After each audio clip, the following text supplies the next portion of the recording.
jadi hipertensi itu sebenarnya sudah bukan merupakan satu penyakit yang aneh di society kita, di masyarakat kita, karena memang ya semua orang sudah tahu itu apa hipertensi. Tapi secara definisi, hipertensi itu adalah suatu kondisi di mana tekanan darah kita itu di atas 140/80. 96 FM Merkuri, sahabat, dan selamat pagi jelang siang. Seperti biasa di hari Rabu dari pukul 11 hingga 12 siang, waktunya perjalanan Rumah Sehat Surabaya ini hadir menemani Anda, sahabat, selama kurang lebih 1 jam. Kita akan membahas tema yang berbeda setiap minggunya yang kita hadirkan untuk Anda agar bisa awareness berkaitan dengan kesehatan ini lebih kita pahami lagi, sahabat. Dan perjalanan Rumah Sehat Surabaya ini merupakan hasil kerjasama dengan Ikatan Dokter Indonesia Cabang Kota Surabaya, menghadirkan para pakar, para ahli untuk bisa memberikan kita edukasi dan informasi seputar kesehatan. Perjalanan Rumah Sehat Surabaya, sahabat, juga bisa Anda dengarkan melalui streamingnya Merkuri, baik itu di aplikasi On Airs ataupun juga melalui websitenya Merkuri di www.merkuryfm.id. Jangan khawatir juga karena perjalanan Rumah Sehat Surabaya ini bisa Anda saksikan kembali, sahabat, melalui YouTube channelnya Merkuri di Radio Merkuri 96. Jadi subscribe terlebih dahulu.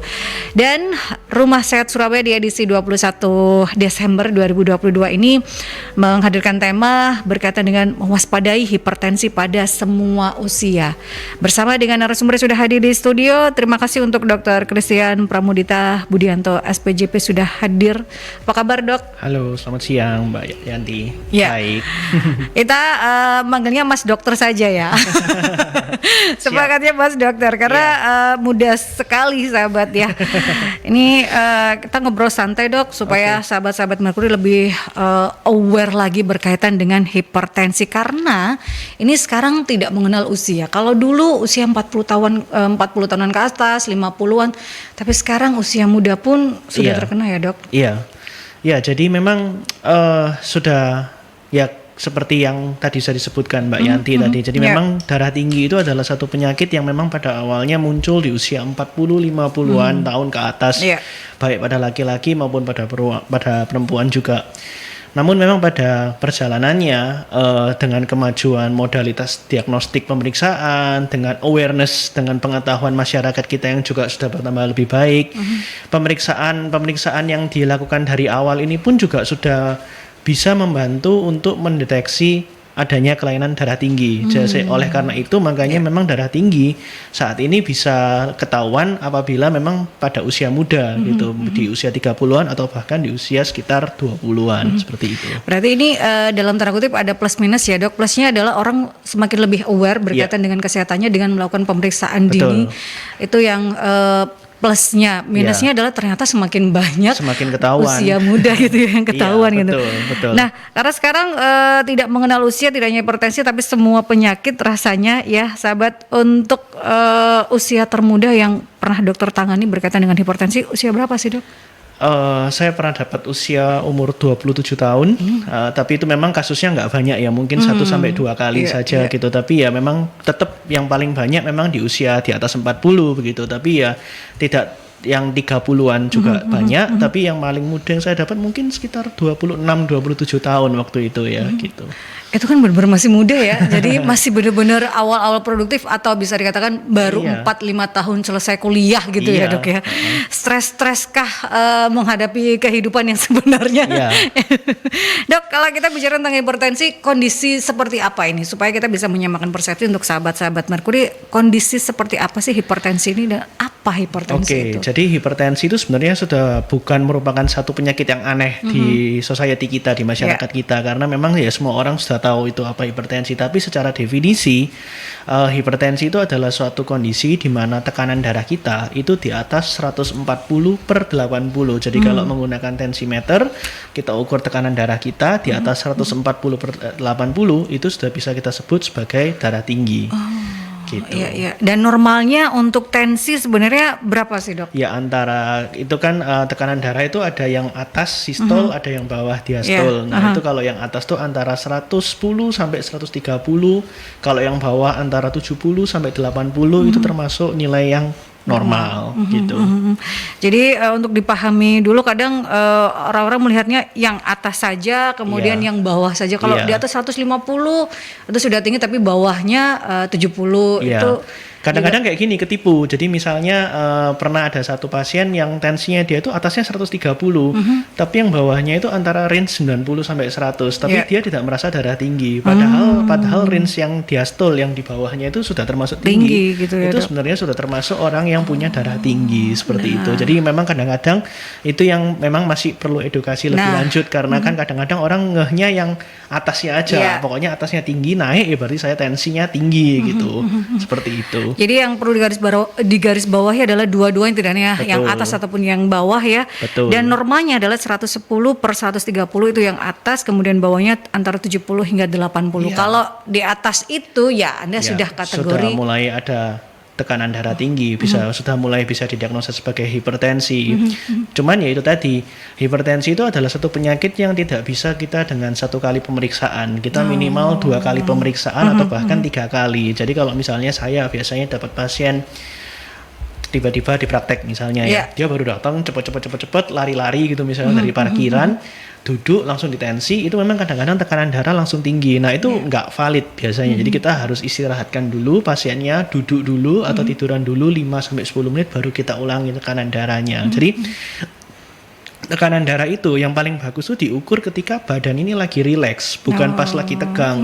Makanya idealnya dilakukan pemeriksaan tekanan darah. Kalau mau dilakukan sendiri di rumah itu paling ideal ya pagi hari setelah bangun tidur pagi.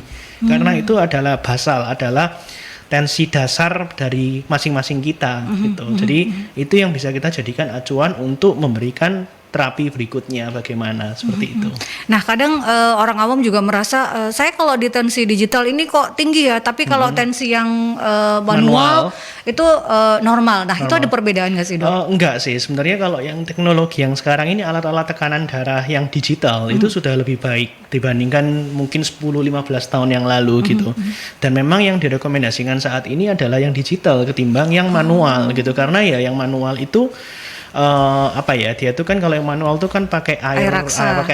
Air raksa itu ternyata kalau setelah alatnya setelah 10-15 tahun itu tuh ternyata dia tuh butuh di tera gitu, dikalibrasi ulang gitu. Jadi memang kalau alatnya sudah lama ya dia nggak valid gitu. Tapi kalau yang digital itu harapannya kalau dipakai untuk long term dia tetap sama kayak gitu. Jadi memang sebenarnya kalau yang zaman-zaman sekarang ini saya rasa menggunakan yang digital itu juga nggak salah. Mau ada yang pakai manset di lengan atas, ada yang bentuknya kayak jam di pergelangan tangan, itu kalau saya sih sama saja, nggak ada masalah gitu untuk dipakai sendiri di rumah gitu. Nah penyebab yang paling banyak hipertensinya apakah karena makanan, apakah karena tidak gerak atau apa, Dok? Untuk jadi sekarang ini masyarakat kita ya gitu ya, termasuk mungkin keluarga dekat saya gitu ya, itu merasa kalau orang darah tinggi itu harus minum obat, padahal tidak. Yang nomor 1 itu harus dilakukan namanya modifikasi gaya hidup terlebih dahulu. Jadi 1, pasti kalau berat badan berlebih ya harus diturunkan berat badannya gitu. Kedua, jaga pola makan, mengurangi makanan yang tinggi lemak, mengurangi makanan yang digoreng, deep fried, terlalu kering begitu. Yang ketiga, olahraga. Olahraga itu perlu dilakukan setiap hari. Jadi minimal olahraga itu dalam 1 minggu itu minimal kita olahraga, saran saya jalan. Satu kali jalan itu minimal 30 menit, dilakukan 5 hari dalam 1 minggu gitu. Jadi dalam 1 minggu jalan minimal 5 hari 30 menit masing-masing seperti itu. Yang terakhir adalah stop merokok. Kalau Anda adalah seorang perokok, merokok itu adalah salah satu faktor risiko yang menyebabkan seseorang gampang kena darah tinggi gitu. Jadi memang modifikasi gaya hidup itu salah satu hal utama. Betul. Jadi terutama pada usia muda kayak tadi pasien. Saya beberapa kali dapat pasien yang usianya di bawah 30 darah tinggi.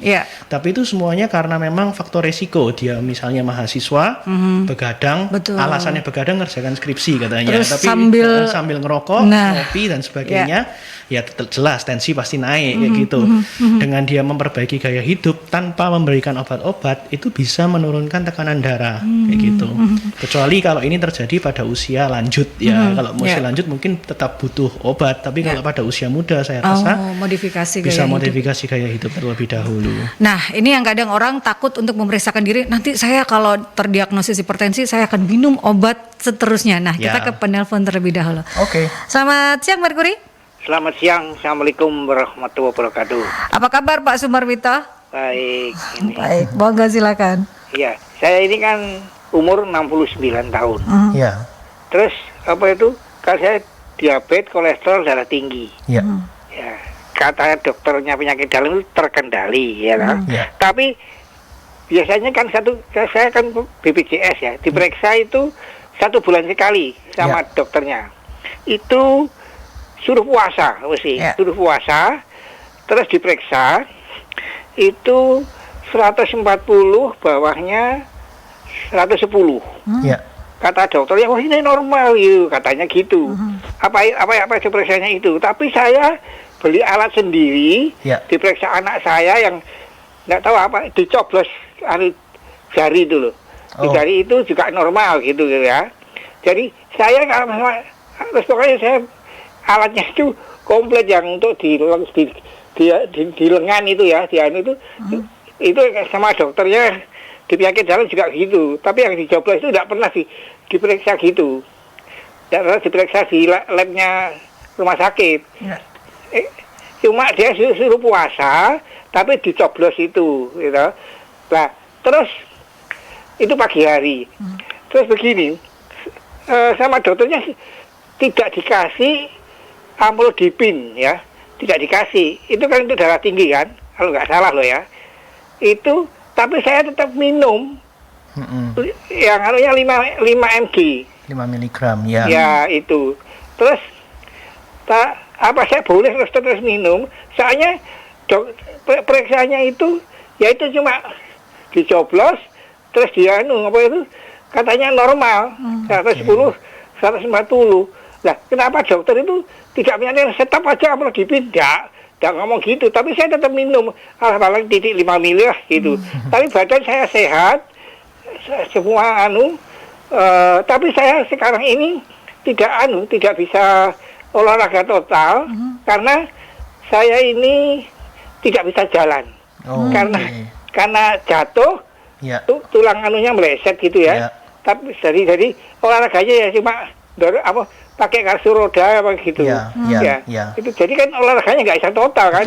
Betul. Nah itu, tapi saya terasa sehat. Ya cuma itu yang saya tanyakan, apa boleh amlodipin itu itu tetap saya minum. Juga sorenya itu saya minum Svastatin yang 20 mg. Simvastatin. Iya, Svastatin itu bener apa enggak saya? Saya dokternya itu enggak menyarankan. Kalau ini sehat, saya minum aja obat apa itu yang dulunya 500 3 kali. Metformin ya. Terus saya itu diganti sekarang 850. Sorenya 850, siangnya enggak minum. Nah itu bener nggak tigaan saya itu? Terima kasih. Assalamualaikum warahmatullahi wabarakatuh. Waalaikumsalam. Terima kasih Pak Sumarwito. Nah, kita langsung menjawab pertanyaan dari Pak Sumarwito ini, Dok. Usia 69 tahun, kalau diabetes, kolesterol, darah tinggi. 1 bulan sekali kontrol, Dok. Betul. Jadi tadi kalau dari ceritanya Bapak ini ya tadi sudah laki-laki, usia 69 tahun, punya faktor risiko diabetes. Diabetes itu adalah salah satu penyakit yang bisa lari kemana-mana. Dia bisa jadi stroke kalau ke otak, dia ke jantung dia bisa heart attack, dia bisa serangan jantung, kalau ke ginjal bisa menyebabkan gagal ginjal. Nah, diabetes juga itu adalah satu penyakit yang memang bisa memberikan komplikasi ke tekanan darah tinggi, karena memang diabetes itu adalah penyakit yang menyerang, komplikasinya itu menyerang pembuluh darah. Jadi makanya tensi memang bisa kecenderungan naik gitu. Sebenarnya tadi itu saya nggak terlalu jelas sih. Kalau pemeriksaan yang ditusuk, dicoblos itu mungkin itu kayaknya diabetes dan kolesterol gula, gitu ya, kolesterol ya. Tapi oke lah kita pakai tensi ya. Kita anggap tadi itu tensinya sekitar 140 per 110. Nah 140 per 110 itu sudah termasuk hipertensi. Bahkan kalau kita melihat angka yang bawah 110 itu sudah termasuk tinggi, dan itu sudah termasuk yang grade 2 mungkin, bukan hanya grade 1 lagi gitu. Nah, orang dengan kencing manis, apalagi ada faktor usia 69 tahun, itu sebaiknya memang rutin mengkonsumsi obat anti hipertensi, obat darah tinggi. Jadi kalau memang dokternya kasih amlodipin, ya Bapak silakan melanjutkan amlodipin. Tapi saya rasa kalau pasien usia 69 tahun dengan ada riwayat kencing manis, itu perlu kita lakukan evaluasi jantungnya juga Bapak gitu. Kita perlu lakukan evaluasi jantung, kita juga perlu lakukan evaluasi ginjal. Kalau sekarang jantung dan ginjalnya tidak ada masalah, ya saya rasa amlodipin juga nggak ada masalah gitu. Tapi kalau misalnya ternyata ginjal dan jantungnya ada problem, itu biasanya akan diganti dengan obat hipertensi yang jenis yang lain begitu. Ya untuk sementara ini saya rasa untuk amlodipinnya ya boleh dilanjutkan dulu Bapak gitu sampai memang ada pemeriksaan lebih lanjut untuk ginjal maupun untuk jantungnya seperti itu. Karena memang segala sesuatunya disesuaikan dengan kondisi pasien ya Dok betul. ya. Jadi tidak ada satu obat yang bisa untuk semua. Ada orang yang bisa pakai amlodipin, ada beberapa kondisi yang tidak mungkin pakai amlodipin bahkan seperti itu. Karena memang kalau bicara tentang obat pasien itu personal. Tailor. Berbeda. Iya betul. Berbeda-beda. Karena kan antara satu dan lain hal antara satu orang dan yang lainnya tuh memiliki kerentanan ataupun juga asapnya tentang sensitivitas obatnya pun itu berbeda-beda setiap gitu orang ya. gitu betul. Dok, gejala yang umum yang dirasakan dari hipertensi apakah selalu pusing atau apa Dok gejala umum? Jadi hipertensi itu penyakit yang sebenarnya umum tapi orang tuh nggak aware karena dia itu kalau tensinya tinggi baru dia menyebabkan gejala. Kalau tensinya cuman mungkin sehari-hari 105, tensi saya memang cenderung tinggi dokter 150/90, tapi saya tidak pernah ada keluhan apa-apa gitu. Nah itu memang kalau tensi nggak tinggi itu memang biasanya kalau baru 150/90 masih grade 1 gitu ya, 150/90 itu memang biasanya tidak menimbulkan gejala gitu. Nah gejala itu akan muncul apabila tensi kita tuh di atas 160 atau bahkan di atas 180. Beberapa orang ada yang mengeluhkan sakit kepala, ada yang mengeluhkan sampai pingsan ya karena bisa terjadi adanya penyempitan pembuluh darah yang ke otak. Ada beberapa orang yang menyebabkan keluhan seperti nyeri dada juga, jadi seperti sakit jantung. Nah ternyata itu dari tekanan darahnya yang tinggi. Kalau itu dibiarkan secara long term itu bisa menimbulkan komplikasi ke organ yang lain. Salah satunya ke ginjal, bisa menyebabkan gagal ginjal. Tapi itu biasanya bukan yang sifatnya akut ya, itu yang biasanya yang perjalanannya bertahun-tahun tidak ketahuan. Jadi sudah ada kerusakan organ gitu. Nah itu adalah gejala yang umum yang biasanya dirasakan oleh orang yang terkena hipertensi. Nah penyebab ataupun juga faktor resiko apa saja yang harus mulai aware? Wah saya punya faktor resiko ternyata ini. Jadi faktor risiko itu ada dua sebenarnya. Ada dua. Yang satu itu faktor risiko yang tidak bisa kita ubah, sama ada faktor risiko yang bisa kita ubah. Yang tidak bisa kita ubah itu adalah satu, usia. Jadi ini nggak dipungkiri, semakin bertambahnya usia kita, tekanan darah kita, pembuluh darah kita itu semakin keras. Jadi makanya tensi pasti akan cenderung lebih tinggi. Yaitu wajar karena memang berdasarkan usia kita punya kerentanan lebih orang yang usia kayak tadi Bapak usia 69 tahun dibandingkan yang usia masih 39 atau 69, ya pasti akan ada kecenderungan tensi naik di usia lanjut. Jadi itu kan nggak bisa kita lawan, itu sudah kehendak dari yang maha kuasa seperti itu. Nah, tapi ada faktor resiko yang bisa kita ubah. Yang bisa kita ubah itu apa? Satu, pola makan. Dua, berat badan gitu. Tiga, stop merokok gitu. Jadi memang ini bisa dikatakan penyakit yang degeneratif ya Dok ya, dengan usia itu akan memiliki faktor resiko yang lebih tinggi lagi gitu ya. Betul. Nah ini karena degeneratif makanya usia sudahlah kita semua memiliki faktor resiko ternyata gitu ya Dok. Tinggal kita memodifikasi gaya hidup tadi, pola makan, kemudian berolahraga, berat badan begitu. Menjadi keharusan sahabat. Karena ini degeneratif. Ini ada pertanyaan yang sudah masuk, tapi kita ke jeda iklan terlebih dahulu ya sahabat Mercury. Jadi saya tampung terlebih dahulu pertanyaan-pertanyaan dari Anda dan Anda bisa bergabung melalui line telepon di 562-0096 atau di WhatsApp call dan WhatsApp Messenger di 08173096 berkaitan dengan tema di Perjalanan Rumah Sehat Surabaya kali ini di edisi 21 Desember adalah waspada hipertensi pada semua usia ya. 96 FM Merkuri, sahabat masih di perjalanan Rumah Sehat Surabaya bersama dengan Mas Dr. Christian Pramudita Budianto SPJP berkaitan dengan tema waspada hipertensi pada semua usia. Karena kalau bicara hipertensi memang ternyata kita semua memiliki faktor resiko, yaitu usia.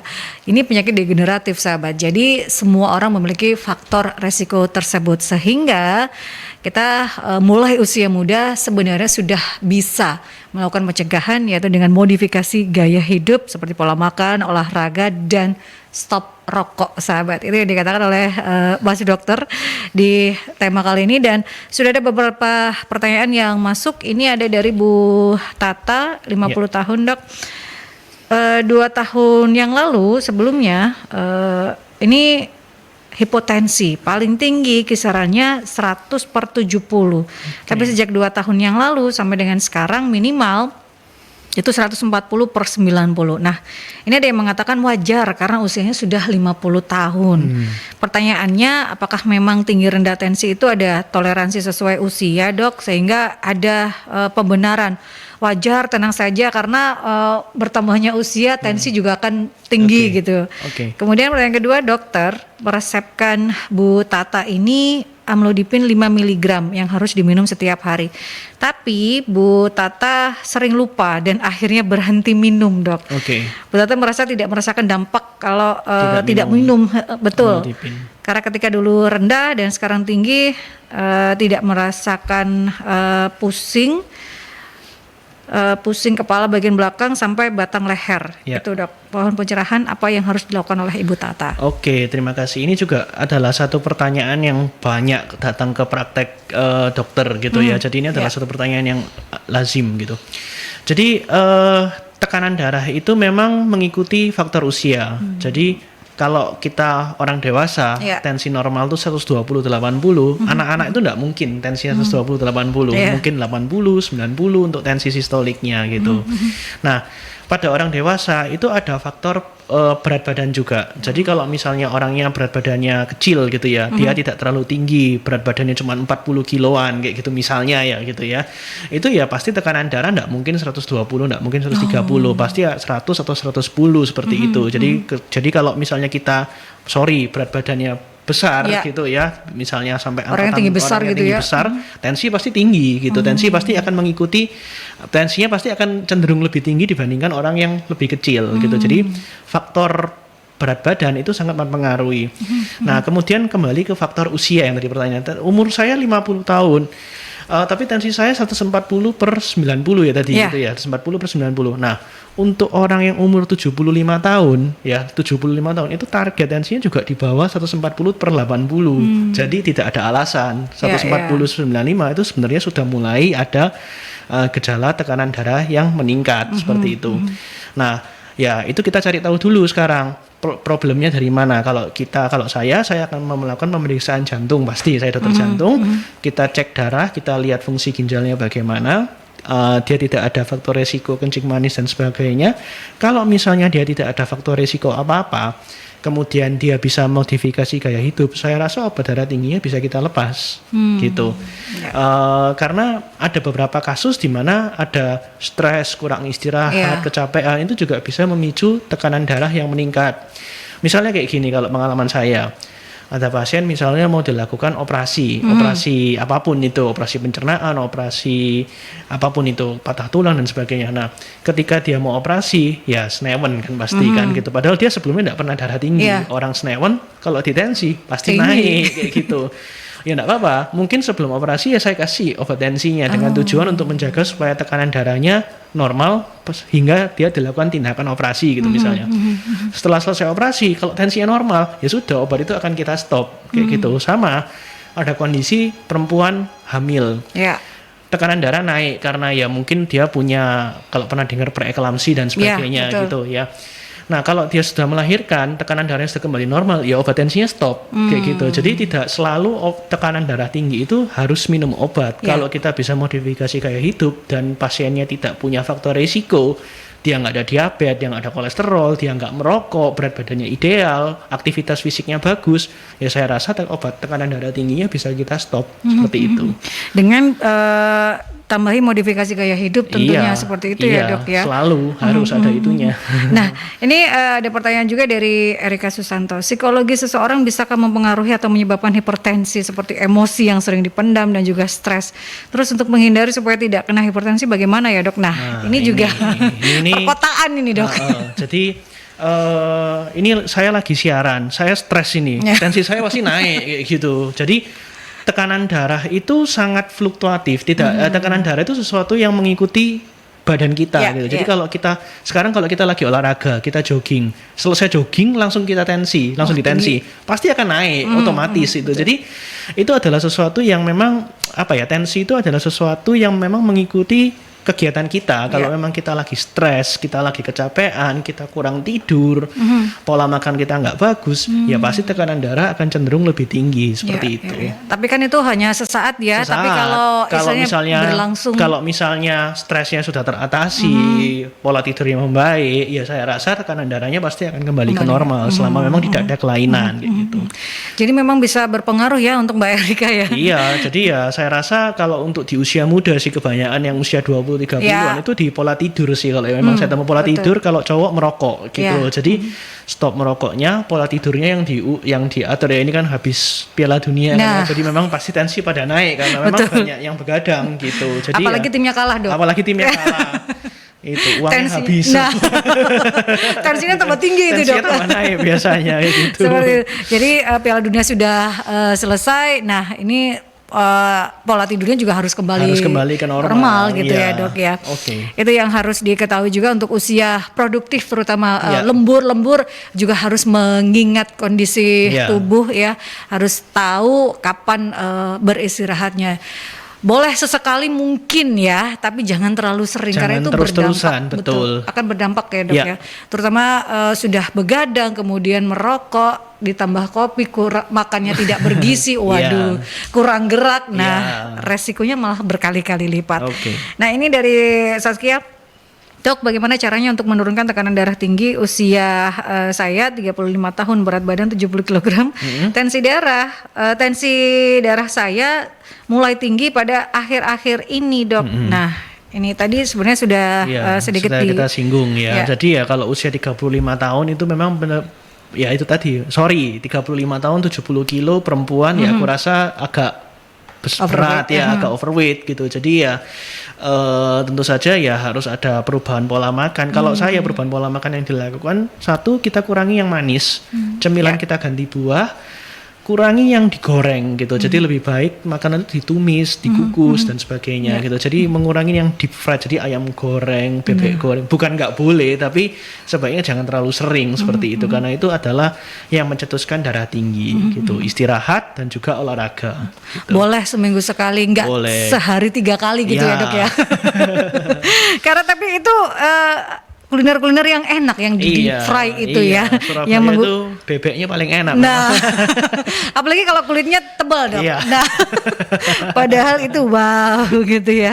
Dok, apa yang harus dilakukan sih untuk sahabat-sahabat mengerti terutama untuk usia muda, tidak harus menunggu usia 40 atau 50 tahun untuk melakukan deteksi dini atau pemeriksaan. Seperti apa yang harus dilakukan Dok? Jadi deteksi dini hipertensi itu gampang, cek tensi gitu. Jadi saat bisa dilakukan ini, sendiri ya bisa Dok dilakukan sendiri dan saat ini tensimeter yang digital tuh harganya sudah ya relatif terjangkau lah, nggak yang sampai jutaan seperti itu. Jadi dan saya rasa dalam satu rumah punya satu itu nggak rugi gitu, bisa dipakai oleh semua orang di dalam rumah kayak gitu. Jadi screening ya itu adalah yang paling penting kita lakukan. Jadi cek tekanan darah kayak tadi saya cerita di awal, paling bagus itu adalah di pagi hari saat bangun tidur.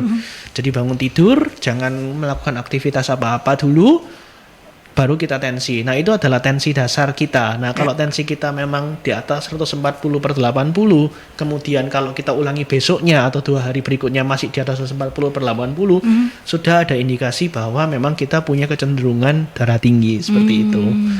Gitu. Jadi itu sudah mulai harus dilakukan ya sahabat, cari sekarang tensimeter paling tidak punyalah setiap rumah Iya, itu jadi ya. bukan sesuatu yang mahal karena Iya. itu bisa dipakai untuk long term kan, Betul. bisa dipakai untuk seterusnya kalau alatnya nggak rusak, dan itu kan nggak cuma dipakai sendiri, bisa dipakai oleh anggota keluarga yang lain. Jadi saya rasa nggak rugi punya satu di satu rumah gitu. Dan pemeriksaan lebih baik dilakukan pagi hari karena Iya. jangan sampai pas Anda sudah lupa belum Iya. tensi darah. Nah, Iya. akan lebih baik lagi kalau Betul. memang benar-benar rileks, Iya. benar-benar baru bangun, nggak kepikiran apa-apa Betul, gitu ya, Dok ya. betul. Nggak Kalau mikir. tensi kayak sekarang jam 11:30, jam 12 siang kita tensi pasti cenderung lebih tinggi. Lagi nahan lapar, Ya, capek betul, habis betul. kerja dari pagi gitu. Ya jadi ya pasti akan cenderung lebih tinggi di siang hari ketimbang pagi hari gitu. Apalagi sudah mulai mendekati akhir tahun, Nah. mendekati Natal, kemudian belum gajian juga, wah tensi tensi darah Iya. sudah nggak karu-karuan gitu ya, Dok ya. Iya. Itu yang terus. Nah, kalau bicara juga hipertensi, komplikasi terberat atau terburuk dari Oke. hipertensi itu apa saja, Apa? Dok? Nah, sama seperti kencing manis, darah tinggi itu adalah satu penyakit yang kalau dibiarkan tidak ketahuan itu bisa menimbulkan komplikasi pada organ dalam. Ya. Sama seperti kencing manis, pada otak dia juga bisa menyebabkan stroke, mulai dari derajat yang ringan sampai berat. Dia juga bisa mencetuskan heart attack. Kayak tadi malam ini saya baru dapat pasien, faktor risikonya rokok dan hipertensi, dia serangan jantung. Dan kalau untuk long term juga dia bisa merusak ginjal seperti itu. Ini juga kemana-mana ya, Dok. Ternyata Iya. tidak Iya, hanya diabetes tidak gitu hanya ya, diabetes, tapi hipertensi. Gitu. Bisa mencetuskan serangan jantung juga gitu. Kayak tadi malam itu pasiennya masih muda, laki-laki, masih 50-an. Dia ada nyeri dada hebat. Ternyata dari rekaman jantungnya menunjukkan serangan jantung. Faktor risiko dicari, diperiksakan lab gula normal semua. Dia memang perokok berat. Ya. Sehari 2 pack katanya, dan juga dia hipertensi, tapi tidak minum obat, tidak rutin kontrol. Nah, itu terjadi serangan jantung seperti itu. Nah, kalau hipertensi ini bisa diturunkan juga atau bisa dikatakan penyakit genetik atau istilahnya hanya Keturunan gitu ya. Jadi prinsipnya adalah nomor satu, kita tidak boleh menyalahkan orang tua kita atas apa yang terjadi pada kita gitu ya. Jadi darah tinggi itu ada faktor keturunan iya, tapi tidak melulu orang tuanya darah tinggi selalu anaknya darah tinggi itu enggak gitu, tapi dia punya risiko iya gitu. Jadi ya kalau sekarang sobat teman-teman dari Mercury misalnya sudah tahu orang tua saya ini punya darah tinggi, ya berarti Anda termasuk orang yang punya risiko terjadi darah tinggi juga ya. Kalau dia jangan sampai kan, ya tentu saja dengan cara ya mengatur modifikasi gaya hidup Anda seperti itu. Jadi memang yang sekarang kita harus gencarkan adalah memodifikasi gaya hidup ya, Dok ya. Setelah hampir 2 tahun, apalagi di awal-awal pandemi kita disuruh untuk rebahan gitu ya. Semuanya online. Iya, semuanya online itu tambah bikin stres. Akhirnya pasien-pasien ini malah hipertensinya malah lebih tinggi. Kalau dokter sendiri, pengalaman dari Mas Dokter Christian sendiri berkaitan dengan hipertensi sebelum pandemi dan setelah pandemi, apakah ini akhirnya lebih tinggi lagi angka hipertensi atau seperti enggak apa? sih, sebenarnya sama ya. Cuman memang yang menarik dari COVID ini adalah memang ya enggak tahu sih. Memang COVID ini adalah satu penyakit yang bisa menimbulkan komplikasi yang penyakit degeneratif. Tadinya dia nggak ada darah tinggi, dia jadi ada darah tinggi. Tadinya dia nggak ada diabetes, jadi diabetes ya. Jadi ya itu mungkin ada suatu mekanisme yang sampai saat ini kita juga masih tidak ketahui. Tapi nggak dipungkiri, memang ada beberapa pasien saya yang pasca dia COVID tensinya cenderung naik gitu. Ya mungkin karena usia ya oke lah bisa gitu. Tapi apa ya, kalau dibilang dari sebelum COVID dan setelah COVID ini sebenarnya kalau buat saya sih nggak ada bedanya. Cuman memang ada beberapa orang yang karena COVID jadi punya riwayat darah, jadi ada tekanan darah tinggi itu memang ada gitu. Seperti itu. Jadi memang ada pengaruhnya ya, istilahnya yang dulunya tidak ada menjadi ada gitu ya, Dok ya. Karena pandemi ini sahabat ya. Jadi sekali lagi memang banyak faktor lah ya kalau bicara tentang penyakit. Tapi pencegahan yang utama adalah gaya hidup untuk saat ini itu. Karena tidak mengenal usia juga. Kita berpikirnya nggak apa-apa, kita masih muda juga. Belum tentu juga ya, Dok ya. Nah, ini ada pertanyaan lagi dari Mbak Ermi, Dok. Saya mengurangi konsumsi garam dan tidak menyediakan garam di meja makan. Apakah saya berarti bisa terhindar dari hipertensi? Nah, ini juga banyak orang jangan banyak-banyak konsumsi garam, ini bisa hipertensi gitu. Iya. Seperti Jadi apa, Dok? gini. Oke, saya lebih luas sedikit dulu ya. Jadi Kalau kita olahraga rutin, kita jaga makan apik dengan jaga makan dengan baik, itu sebenarnya adalah investasi mungkin 10-15 tahun lagi. Yeah. Tapi kalau di hari ini kita makannya berantakan, makannya kita ya asin, gorengannya banyak gitu, itu mungkin saat ini mungkin kita nggak ada gejala apa-apa, tapi mungkin 10-15 tahun lagi baru gejala itu akan muncul gitu. Nah jadi ya perlu dilakukan pencegahan untuk jangan sampai manifestasi itu muncul. Menghindari garam, sebenarnya yang bikin tensi naik itu nggak cuma garam kok, tapi ada kolesterol, ada lemak, ada minyak. Jadi misalnya daripada menghindarkan garam, lebih baik ya nggak cuma garam, kerupuknya juga harus digeser, kemudian makanan yang digoreng juga harus lebih dikurangi. Jadi kalau kayak tahu, tempe itu memang paling enak digoreng pakai sambal, pakai nasi. Iya, betul. Nah itu memang banyak jadi makannya. Jadi sebaiknya tahunya dikukus atau ditumis seperti itu. Jadi bukan hanya garamnya, tapi cara mengolah makanannya yang harus kita atur juga gitu. Jadi mengurangi yang digoreng kering. Mengurangi kadar garam juga, mengurangi cemilan karena cemilan tuh tanpa kita sadari garamnya tinggi. Betul. Gitu. Snack-snack kemasan itu garamnya tinggi gitu. Jadi sebaiknya menghindari yang garamnya tinggi itu ya seperti snack-snack yang kemasan itu seperti itu. Apalagi saat Piala Dunia kemarin itu kan sambil nonton sambil nyemil ya Dok ya. Itu tinggi sekali kadar garamnya. Tidak hanya mengurangi konsumsi garam saja ternyata untuk Mbak Ermi ya, tapi juga yang lain-lain. Deep fry itu. Tapi kalau kata Surabaya nggak afdol kalau nggak makan bebek Surabaya. Tapi itu jangan tidak makan sama sekali, boleh lah sekali-sekali gitu ya Dok ya. Seminggu kita juga sekali 2 kali nah itu gitu. Apalagi kita lihat minyaknya luar biasa kalau kita goreng seperti itu. Nah ini ada pertanyaan lagi dari Bu Nana, Dok, apakah anak-anak usia 6 tahun ke atas itu juga bisa mengalami hipertensi dan biasanya penyebabnya apa ya Dok untuk anak-anak? Nah, kalau pada anak-anak itu biasanya memang ada kelainan hormonal. Jadi memang ada beberapa kelainan seperti kelainan anak ginjal, yaitu memang kelainan yang sifatnya hormonal. Nggak banyak sih kasusnya. Itu juga bisa mencetuskan darah tinggi pada anak-anak.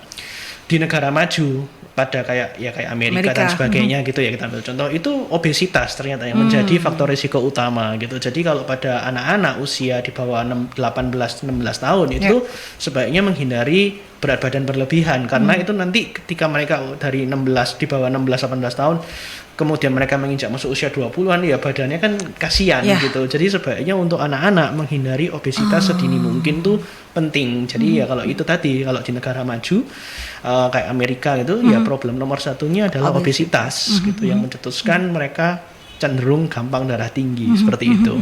Karena memang istilahnya obesitas itu kemana-mana juga, apalagi untuk anak-anak bukannya lucu tapi kasihan malah gitu ya Dok ya. Memang imut-imut sih, tapi besarnya jadi amit-amit nanti gitu.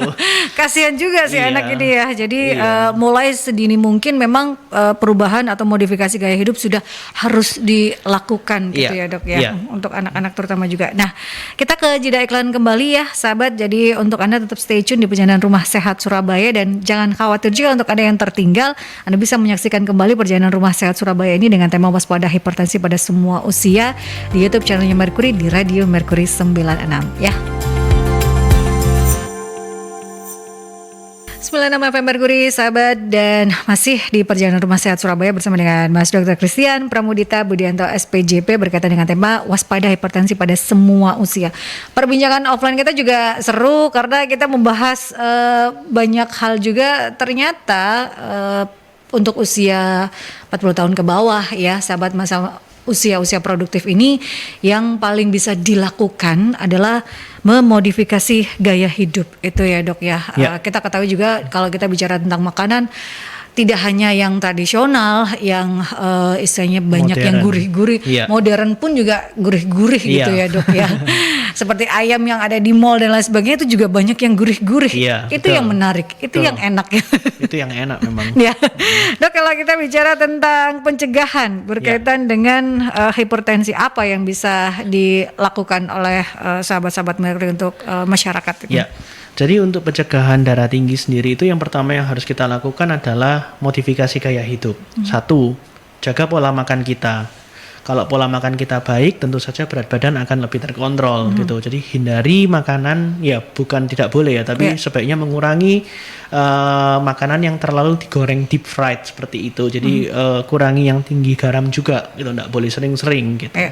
Yang kedua adalah olahraga. Olahraga tadi saya sudah sebutkan, yang paling baik kalau misalnya olahraga itu adalah jalan, ya nggak cuma jalan, ada sepeda, ada jogging dan sebagainya. Tapi kalau tidak terbiasa olahraga, sebaiknya memulai olahraga itu mungkin saran saya jalan sehari minimal 30 menit, seminggu 5 kali gitu. Kalau Anda perokok, jelas stop rokoknya, seperti itu. Kurangi stres, kemudian tidurnya juga harus cukup, tidak boleh sering-sering begadang, seperti itu. Jadi memang modifikasi gaya hidup ini yang utama ya sahabat, supaya kita terhindar dari hipertensi. Dan untuk Anda juga jangan takut untuk melakukan pemeriksaan. Ini kadang saya nanti kalau periksa saya jadi ketahuan dong penyakitnya gitu. Banyak yang seperti itu. Betul. Jadi orang juga kalau ke dokter nunggu ada gejalanya muncul dulu gitu ya dok. Nah untuk masyarakat seperti itu apa yang bisa dokter sarankan atau pesannya seperti apa? Ya sebaiknya memang untuk darah tinggi ini melakukan screening ya. Kalau lebih awal kita mengetahui kita punya darah tinggi, itu akan lebih mudah untuk mencegah komplikasi di kemudian hari. Ya saran saya tadi sebaiknya saat ini alat tensimeter itu sudah bukan menjadi satu hal yang mahal gitu untuk kita beli. Jadi satu rumah ada satu alat, bisa dipakai oleh suami, istri atau orang tua, itu saya rasa tidak rugi dan itu bisa dipakainya untuk jangka panjang, tidak hanya untuk saat itu saja. Kemudian kalau misalnya teman-teman yang punya fasilitas medical check up misalnya dari kantor atau dari tempat kerjanya, itu ya sebaiknya memang digunakan fasilitasnya untuk melakukan screening gitu, karena darah tinggi, kemudian nggak cuma darah tinggi sih, tadi ada kencing manis, itu adalah satu penyakit yang untuk jangka panjang kalau nggak ketahuan jangka panjang itu akan bisa menimbulkan komplikasi. Jadi check up di sini adalah satu hal yang sangat penting, konsultasi terlebih dahulu, kemudian melakukan check up. Kalau misalnya nggak mau ke dokter dulu, ya paling nggak tensi sendiri di rumah atau di puskesmas ataupun di mana saja tempat sobat-sobat Merkuri melakukan medical check up seperti itu. Untuk makanan juga dok yang harus dihindari, baik itu untuk pencegahan ataupun juga untuk yang sudah terkena hipertensi, apa saja? Ya, jadi jenis makanan ya.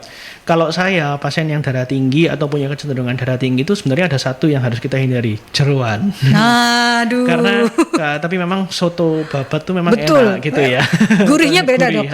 Jadi jeroan itu adalah makanan yang isinya lemak saja, dia tidak ada kandungan proteinnya, kalaupun ada itu rendah sekali gitu. Jadi memang tidak disarankan untuk sering mengkonsumsi jeroan kalau saya, karena ya itu tadi lemak yang tinggi juga bisa memicu terjadinya darah tinggi. Itu satu. Kedua, makanan yang deep fried gitu ya, fast food dan sebagainya, atau makanan yang digoreng kering sekali gitu dengan minyak yang tinggi, itu juga bisa memicu darah tinggi karena memang kandungan minyaknya tinggi sekali di situ. Jadi tidak boleh sering-sering. Kemasan snack tuh enak ya. Keripik itu kalau nggak sampai habis nggak puas rasanya kita makan. Nggak kerasa juga makannya. Kacang goreng kayak gitu. Jadi sebaiknya snack itu kita ganti dengan yang lebih sehat seperti buah-buahan kayak gitu. Jadi kalau memang kita lagi nonton bola atau lagi nonton film, lagi santai, sebaiknya snacknya mungkin kita ganti dengan yang lebih sehat ya. Bisa dengan buah-buahan ketimbang kita beli kacang goreng ataupun keripik yang terutama dalam kemasan, karena kadar garamnya pasti tinggi yang bikin dia gurih kan gitu. Betul. Itu makanan-makanan yang enak-enak itu yang memang harus kita atur ya dok tidak boleh terlalu sering, harus ada jadwalnya. Oh seminggu ini aman, misalnya kita bersih, clean makannya gitu boleh baru. Gitu. Harus memang ada pola makan khusus balance, gitu ya. Harus seimbang antara yang kita makan, misalnya hari ini sudah makan soto, ya besok jangan rawon gitu ya, cari sayur bening kalau gitu. Jadi yang paling enggak kerawu sayur gitu ya, itu urap-urap gitu kayak gitu ya, ndak harus kayak gitu terus sih, cuman ya sebaiknya jangan yang goreng kering terus-terusan dan mungkin kerupuk itu juga sebaiknya tidak boleh, jangan sehari 3 kali ya. Tapi makan nggak pakai kerupuk nggak enak dok. Itu yang utama gitu ya, yang gurih-gurih, karena masyarakat kita tuh suka sekali dengan yang gurih karena kita makannya nasi dok. Iya betul. Berbeda dengan yang orang luar ya, lebih sweet atau apa, tapi kalau Indonesia adalah gurih-gurih karena kita makannya bareng nasi. Dok, terakhir pesan sehat berkaitan untuk hipertensi untuk sahabat-sahabat Bri, Oke. untuk masyarakat supaya lebih aware lagi Ya. dengan hipertensi ini yang ternyata tidak mengenal usia dan ini Ya. bisa merembet kemana-mana juga gitu. Betul. Jadi penyakit hipertensi ini adalah satu penyakit yang bisa terkena usia muda hingga pada usia lanjut gitu ya. Jadi mulai dari usia 20-an hingga usia 70-80 semua orang punya resiko untuk terkena darah tinggi. Ya. Check up itu adalah satu hal yang penting perlu kita lakukan dari usia muda. Untuk check up hipertensi itu mudah. Kita cukup cek tekanan darah kita secara rutin. Yang paling bagus itu kita cek pagi hari setelah bangun tidur. Ya. Itu yang pertama. Yang kedua, untuk pencegahannya tadi sudah kita sebutkan beberapa kali, modifikasi gaya hidup. Satu, memperhatikan pola makan kita. Hindari yang tinggi lemak, hindari yang tinggi garam. Kemudian olahraga, jalan, ataupun jogging, ataupun sepeda seminggu 5 kali, minimal 30 menit setiap kali berolahraga. Stop merokok kalau Anda adalah seorang perokok. Karena merokok itu nggak cuma Anda yang terganggu, orang sekitar Anda juga Iya, terganggu betul. gitu. Dan juga orang sekitar Anda juga bisa merasakan efek sampingnya dari merokok. beresiko gitu. juga gitu ya, Betul, Dok. jadi faktor resiko juga gitu. Passive smoker namanya. Yang terakhir adalah yang terakhir adalah jaga cukup istirahat, Ya. kurangi begadang, jangan stres juga gitu. Itu yang terpenting, modifikasi gaya hidup yang bisa kita lakukan untuk pencegahan hipertensi. Dan untuk Anda jangan ragu untuk melakukan pemeriksaan ataupun juga check up rutin, itu penting. Apalagi yang sudah terkena hipertensi, jangan denial ya Dok ya. Jangan denial, jadi harus memang mengkontrol segala sesuatunya supaya kualitas hidup kita ini lebih baik lagi. Betul. Gitu ya. Karena kalau sudah kena hipertensi, kalau sudah merembet kemana-mana, ini mempengaruhi istilahnya kualitas hidup dari Ya. seseorang gitu ya Ya. Dok ya. Terima kasih Mas Dr. Christian Pramudita Budianto SPJP sudah memberikan edukasi dan juga informasi berkaitan dengan hipertensi. Karena sekali lagi ini tidak mengenal usia. Betul. Jadi sudah harus mulai aware, memeriksakan diri. Mudah setiap pagi lebih baik itu dengan tensi apakah seminggu ini normal itu oke sahabat, dan juga tetap lakukan gaya hidup sehat seperti itu. Terima kasih juga untuk Ikatan Dokter Indonesia Cabang Kota Surabaya yang sudah menghadirkan para pakar ahli untuk bisa memberikan kita edukasi dan informasi seputar kesehatan. Terima kasih untuk Dr. Brahmana, Ketua ID Cabang Kota Surabaya. Dan sahabat, Anda bisa mendengarkan kembali perbincangan Rumah Sehat Surabaya di YouTube channelnya Mercury di @radiomercury96. Dan perjalanan Rumah Sehat Surabaya ini hadir setiap hari Rabu dari pukul 11 hingga 12 siang. Streaming juga bisa Anda lakukan untuk mendengarkan perjalanan Rumah Sehat Surabaya di aplikasi On Ears ataupun juga di websitenya Mercury di www.mercuryfm.id. Waktunya kita harus tutup perbincangan di Rumah Sehat Surabaya di edisi 21 Desember 2022. Saya Andra Sari bersama dengan Dr. Christian Pramudita Budianto SPJP harus undur diri. Stay safe, stay healthy, be happy, dan Assalamualaikum warahmatullahi wabarakatuh.